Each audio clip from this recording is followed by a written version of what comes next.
Тем временем стартовал прием документов на участие в республиканской программе по обеспечению качественным жильем, которая предусматривает аренду жилья по льготной стоимости отдельным категориям граждан.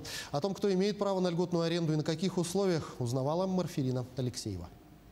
Претендовать на аренду жилья по льготной стоимости имеют право граждане из числа инвалидов первой группы или жители, в составе которых имеются дети-инвалиды или имеющие тяжелые заболевания. Единственное условие – не иметь недвижимость в Якутске. Пенсионерка Лилия Галиевна со своим сыном вынуждена жить в столице. После травмы позвоночника ее сын стал неподвижным. Пришлось переехать из Момского района в Якутск, так как только живя в столице можно обеспечить необходимый уход и лечение. А до этого я жила на квартире с сыном. Это, считай, надо нести и инвалидную кровать, инвалидную эту. Не больно кому охота же с такими связываться. Вообще не лежал у него только голова шевелилась.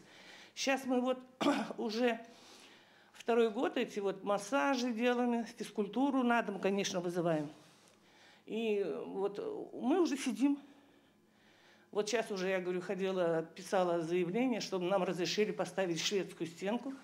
Нам сказали, разрешат. И разница в цене между стоимостью льготной аренды и ценой на рынке довольно ощутимая. По программе арендатор должен платить 14 тысяч рублей плюс за пользование водой и электроэнергией по показателям счетчика. Всего в фонде 45 квартир по улицам Каландрашвили и Богдана Чижика. Квадратура разная от 35 квадратных метров и больше. На сегодняшний день принимают документы на аренду 3 квартир. Список документов стандартный: паспорта, свидетельство о заключении брака, свидетельство о рождении ребенка, если есть ребенок, да, и справка о доходах, также справка о инвалидности тоже требуется. Все квартиры в отличном состоянии, хороший ремонт, оснащены мебелью и всей необходимой бытовой техникой. Расположение домов в районе с развитой инфраструктурой упрощает жизнь маломобильных граждан. Заявление рассматривается и утверждается на протяжении 2 недель. Договор между арендодателем и арендатором заключается на 1 год. В случае необходимости его можно продлить. У нас отбор идет по конкурсу,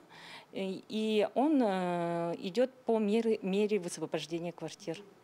Документы полностью принимаются в дистанционном формате, электронно, через портал государственных услуг Е-Якутия, и участник мероприятия обязательно должен иметь учетную запись. Данная программа очень актуальна и имеет большой спрос. За первый день сбора документов заявления подали уже 16 претендентов. Прием заявок продлится до 30 ноября. Марфирина Алексеева, Семен Семенов, Якутия.